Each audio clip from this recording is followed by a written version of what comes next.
Hi everyone, this is Lori here with Lori Hooks. Welcome. Thanks for hanging out with me today.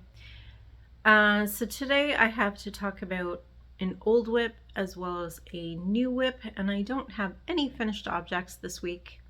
But let's talk about what I've been working on and what's been going on with life. Actually, I guess I have more than that to show. I have one other thing to show. But let's get on with talking about it. So last week I showed my crocheted cardigan that I've been working on, and I also had a knit one that I've been working on. So I really want to get, now that I've finished the crochet one, I really want to get this knit cardigan done so that I can hopefully wear it a couple times before the cool weather kicks in. The warm weather kicks in. It's morning. We're going to blame it on the morning thing. Not that it's that early. It's Friday morning. Yes, I'm looking at the clock. It is actually 9:30 right now, so it's not that early. Maybe it's because I'm still working on my first coffee of the day. We're going to blame it on the coffee.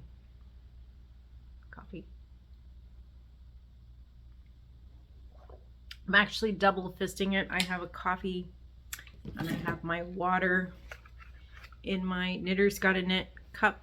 It's getting worn. But I love this cup. One of my friends gave this to me. But I'm double fisting my drinks. I should be well hydrated soon. So let's talk about what I've been working on.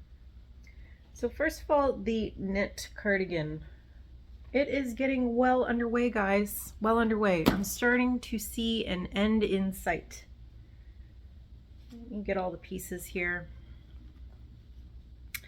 So first I did the back panel, which you guys have seen before. So this is the back panel. Has shaping for the sleeves. It's got quite an intricate pattern to it. I'll try to show you that pattern. It's not really showing up too well. It's got a pretty intricate pattern, and then the yarn is so busy it's hard to see it. There's a back panel.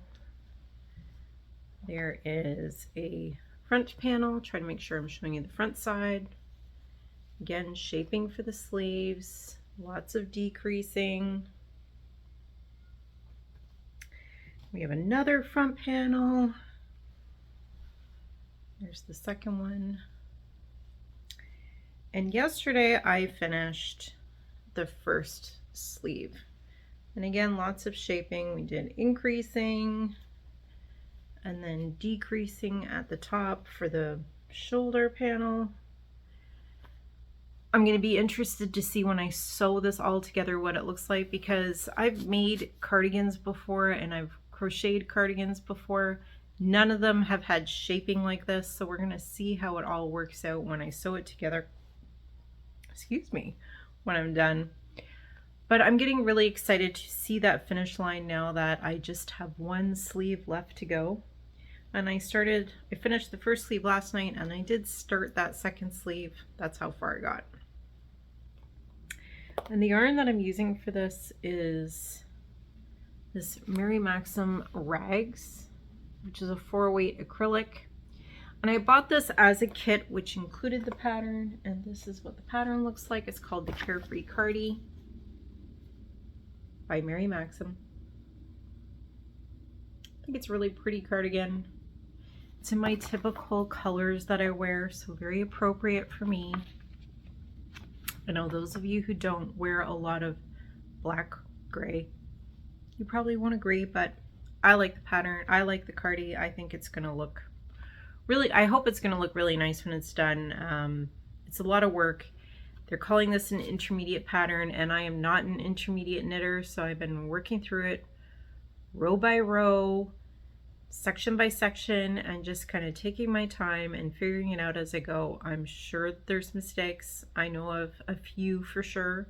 There's probably some things that I didn't really do right because some things the pattern didn't explain. It didn't explain how it wanted you to do the increases. It usually explains how to do the decreases. I think it actually always says which way to do the decreases. It's the increases. It doesn't tell you which manner to use for the increases. So that I've just kind of winged it and done what I thought was best myself. Because in knitting, there's different ways you can do increases. But yeah, it's coming along. The end is in sight. I'm excited to get there. I'm not excited to sew all those pieces together though, but you will see. I might end up single crocheting them together because that just seems so much easier, and that's what I did with some of the parts of my crochet cardigan. Some of it I single crocheted together and some of it I mattress stitched together depending on how I was worried about the seam laying. Like I wanted the seams on the shoulders to lay, not on the shoulders, on the sleeves to lay flat, so I did those mattress stitch and I did the other one single crochet. But the thing that's interesting about this that I find is that it seems like all the sections use like exactly 1 or 2 skeins of yarn. So like I did the back panel and it took 2 skeins with like this much left over. And then I did the 2 front panels, and after the 2 front panels I had like this much left over from the skein. I did the first sleeve and I had like this much left over from the sleeve. So I've been saving these little bits that are left to do my sewing together rather than using the small bits in the next section, which is what I would normally do.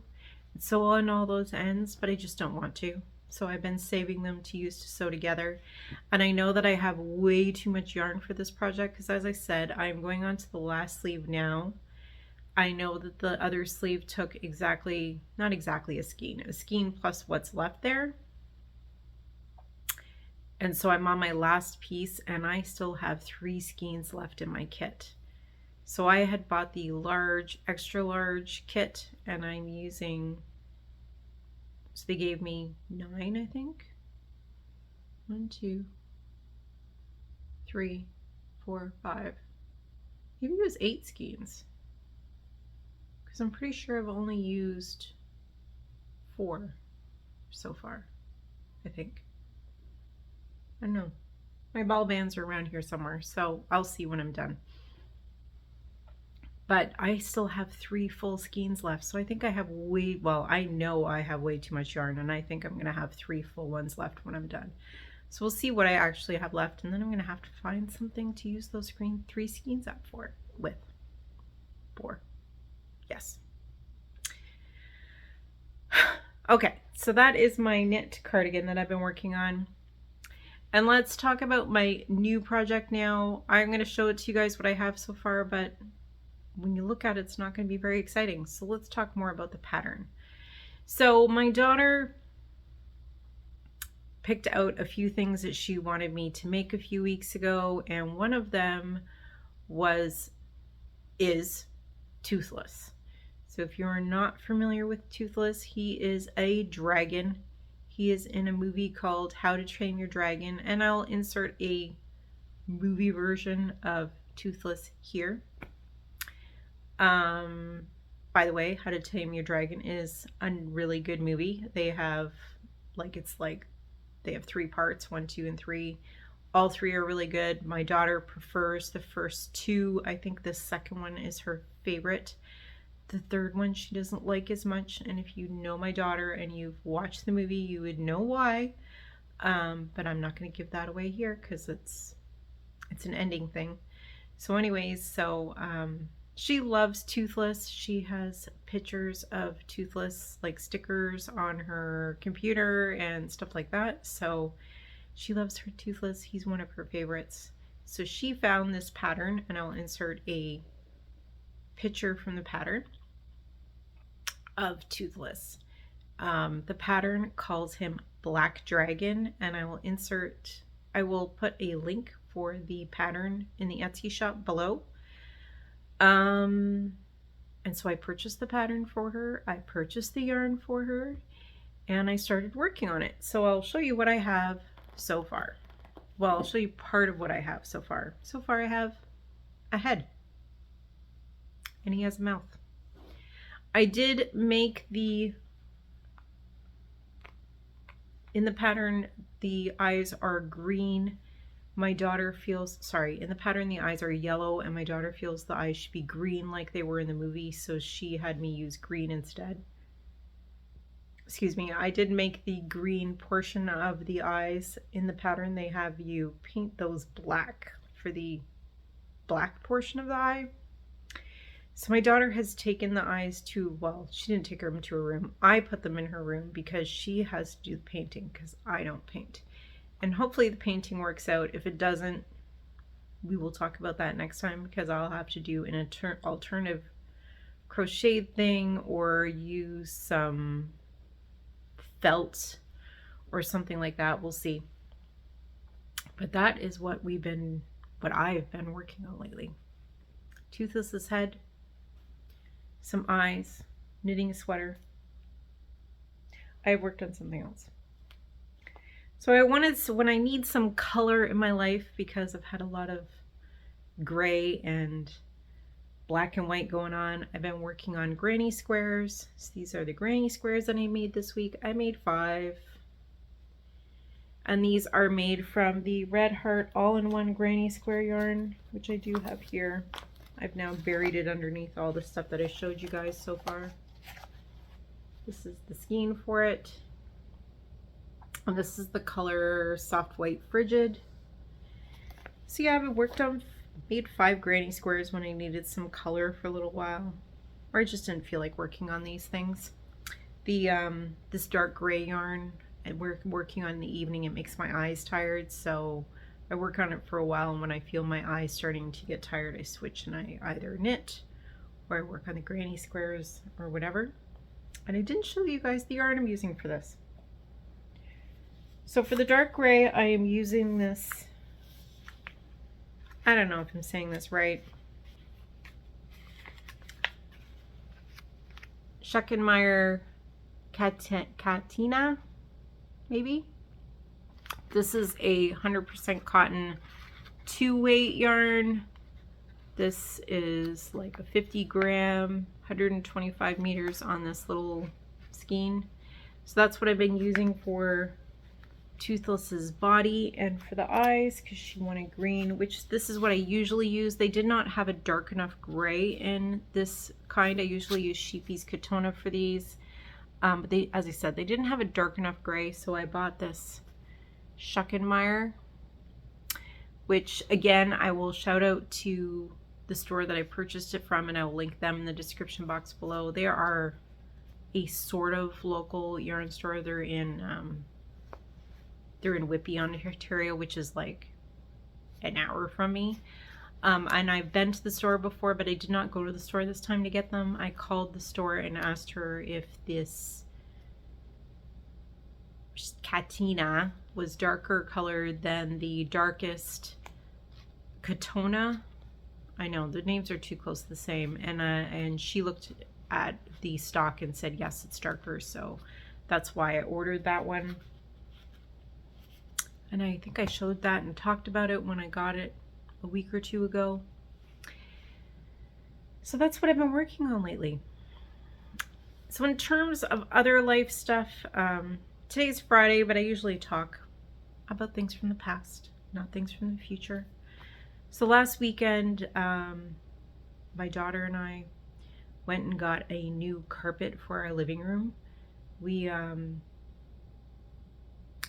just a quick recap, we had a flood in our house in August last year, and we were displaced for 4 months. We moved back home in December, and we lost like our living room furniture, our hardwood floors, our carpets, everything pretty much that was on the floor in the first floor.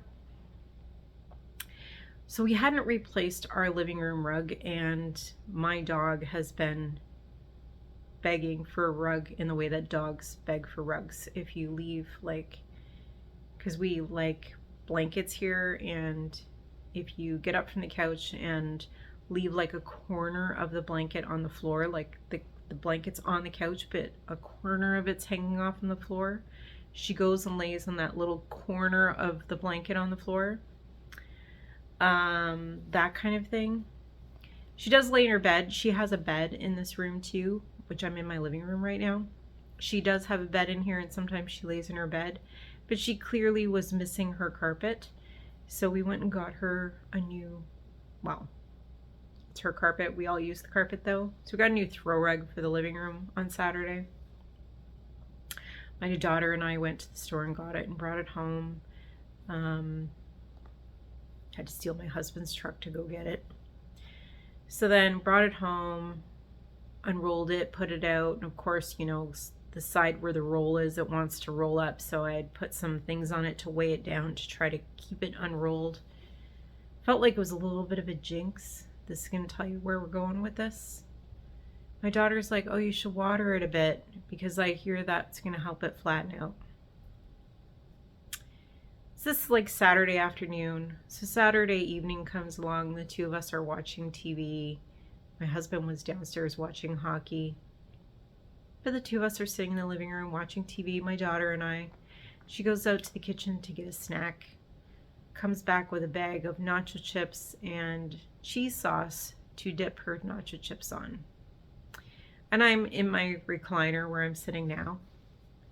My chair is reclined, and she walks in, and I'm knitting, crocheting. I don't know what I'm doing, playing on my phone. I don't know what I was doing, but I wasn't really paying that much attention to her when she walked into the room.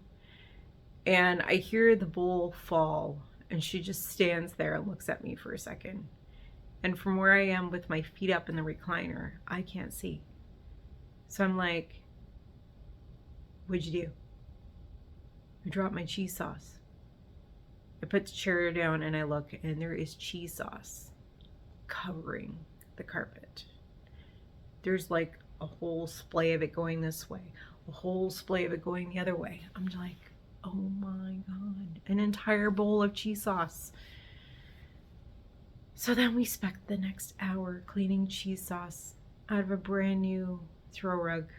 Not that it's an expensive throw rug, but I didn't want to have to throw it away, obviously. So we used paper towels, and we pulled out the excess and looked online, and the recommendations online seemed to be to use like watered down vinegar with a drop of Dawn dish detergent in it. So that's what we used. Sprayed the carpet, blotted it, sprayed the carpet, blotted it. I think we did like 3 rounds of that. But it actually looks pretty good. Luckily, I'll insert a picture here of the carpet just so you know what I mean, but luckily the carpet has lots of orange in it, so luckily she spilt it where there was an orange spot. And whether we got all the cheese sauce out, I don't know, it looks pretty good. I can't see, like, obviously I know exactly where it landed because I cleaned it. Well, my daughter helped, but I know exactly where it landed, and it's right in one of the orange spots are, so I'm not really sure if we did get 100% of it out, but it looks really good in comparison to the catastrophe of cheese sauce at the time. But that was my exciting Saturday night. That was my weekend excitement. I would like to start sewing that sweater together, but the way that I sew sweaters together is I lay them out on my dining room table. And my husband has been working on our kitchen backsplash, so he's using the entire dining room table for that, so that's fine. The backsplash is taking priority over my sweater. If I have to work on my sweater somewhere, I will find somewhere else to work on it if I manage to finish my second sleeve. And he hasn't finished the backsplash yet, but he says he's going to get back to it tonight. And he has time to work on it tomorrow too. I don't know if he's going to have time on Sunday, because he has stuff that he's doing, but hopefully he finishes the backsplash between today and tomorrow. So that's the other thing that we have going on. And I have a crochet visit with a friend this afternoon that I'm really looking forward to. But yeah, that is my week in a recap. Buying rugs, cleaning up cheese sauce, knitting, crocheting, working. We're not going to talk about the work part. And watching my husband do backsplash. So anyway, oh, and I took my dog for a walk to be groomed this week. She finally had her hair cut. She's happy to have shorter hair now. I will maybe take a picture of her and insert her in here. Right now she's sleeping on her brand new carpet that she's very happy to have. By the way, we brought the carpet home, unrolled it. She immediately rubbed herself all over the carpet, had to completely break it in the second that it came in the door.